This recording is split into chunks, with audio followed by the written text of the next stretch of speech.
আজকে আমি আসি বালিয়া জামে মসজিদে। এটি ঠাকুরগাঁও জেলার ভুল্লি থানা হতে ৩ কিমি পূর্বে ছোট বালিয়া গ্রামে অবস্থিত।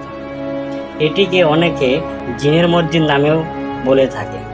এটি মুঘল আমলের স্থাপত্যের সাথে মিল রেখে বালিয়া চৌধুরী বংশের প্রতিষ্ঠাতা মেহেরবখ চৌধুরী ১৯১০ সালে নির্মাণ কাজ শুরু করেন। যদিও তিনি সম্পূর্ণ নির্মাণ কাজ শেষ করে যেতে পারেননি। প্রচলিত রূপকথার অনুযায়ী অমাবস্যা রাতে জিনপরীরা এই মসজিদে নির্মাণ করেন, তাই এটিকে জিনের মসজিদ নামেও পরিচিত। এই মসজিদে ৮টি মিনার ও ৩টি গম্বুজ রয়েছে। প্রতিদিন অনেক মানুষ এই মসজিদে দেখতে আসেন। ধন্যবাদ।